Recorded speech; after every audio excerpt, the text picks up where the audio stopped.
Break के बाद आपका स्वागत है। भारतीय जनता पार्टी का कुनबा लगातार बढ़ता जा रहा है। जयपुर के 16 सिविल लाइन स्थित बीजेपी मीडिया सेंटर में कांग्रेस नेता रामेश्वर दाधीच ने बीजेपी का दामन थाम लिया। बीजेपी प्रदेश चुनाव प्रभारी प्रहलाद जोशी, केंद्रीय मंत्री गजेंद्र सिंह शेखावत, सांसद राजेंद्र गहलोत, विजया राहटकर, चुनाव प्रबंधन समिति संयोजक नारायण पंचारिया ने उन्हें बीजेपी की सदस्यता ग्रहण करवाई। इस दौरान केंद्रीय जल शक्ति मंत्री गजेंद्र सिंह शेखावत ने पूर्व महापौर रामेश्वर दाधीच से गले मिलकर स्वागत किया।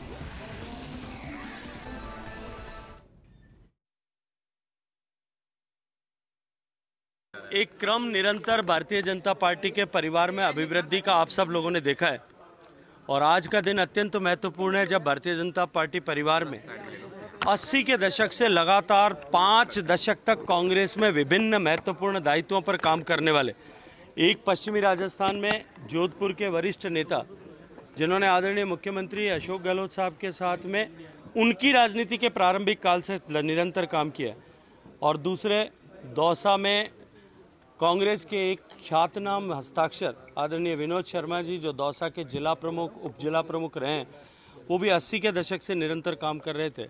उनके साथ अनेक लोगों ने भारतीय जनता पार्टी के परिवार में आज आना स्वीकार किया है। निश्चित ही भारतीय जनता पार्टी के परिवार का सामर्थ्य बढ़ा है और इन सामर्थ्यशाली व्यक्तियों के आने के बाद में भारतीय जनता पार्टी का प्रभाव निश्चित रूप से और भारतीय जनता पार्टी के व्याप में भी वृद्धि होगी और इस चुनाव में इन दोनों के बड़े नेताओं के और इनके साथ आने वाली सारी टीम के चलते हुए इस चुनाव में एक गुणात्मक ताकत भारतीय जनता पार्टी की बढ़ने वाली है। राजस्थान की राजनीति में जिस तरीके से विधानसभा चुनाव नज़दीक आ रहे हैं, तरह तरीके के बदलाव हो रहे हैं, नए नई चीज़ें देखने को मिल रही हैं।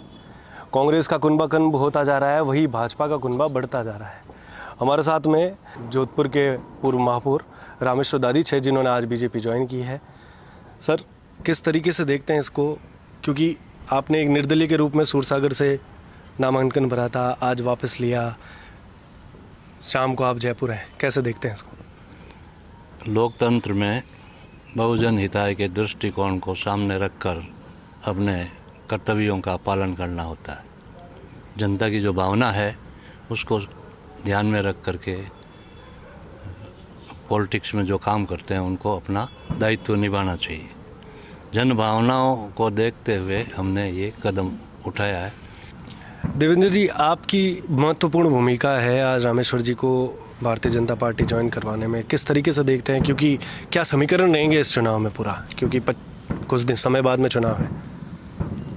विश्व की सबसे बड़ी राजनीतिक पार्टी भारतीय जनता पार्टी और विश्व के सर्वमान्य नेता और देश के यशस्वी प्रधानमंत्री आदरणीय नरेंद्र भाई मोदी के सबका साथ, सबका विकास और राष्ट्रवाद की जो नीति उन्होंने अपना रखी है, उसी से प्रभावित होकर के हमारे जोधपुर के पूर्व मेयर सिर्फ और सिर्फ राष्ट्रवाद के मुद्दे पर भारतीय जनता पार्टी को ज्वाइन किया।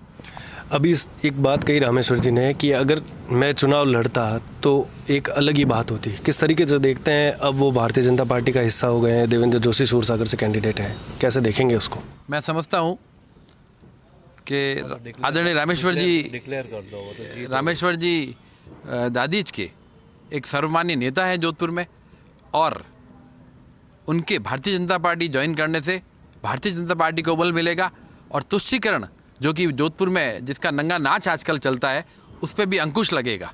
मैं समझता हूँ उनके आने से भारतीय जनता पार्टी को विजयश्री प्राप्त होगी। आप कह रहे हैं कि आपके हटने से एक तरफा जीत होगी? पूरे डिवीजन में होगी। पूरे डिवीजन में जी? एक शहर में नहीं, पूरे डिवीजन में होगी। जो 35 सीटें हैं ना, वो सभी प्रभावित होगी। ये तो समय बताएगा। ये थे हमारे साथ में रामेश्वर दाधीच जिन्होंने भारतीय जनता पार्टी की सदस्यता ग्रहण की है और बताया है कि इससे पूरे डिवीज़न में एक अच्छी जीत हासिल होगी। कैमरा पर्सन राकेश के साथ Devesh Vyas, first India news, Jaipur. Rajasthan विधानसभा में नेता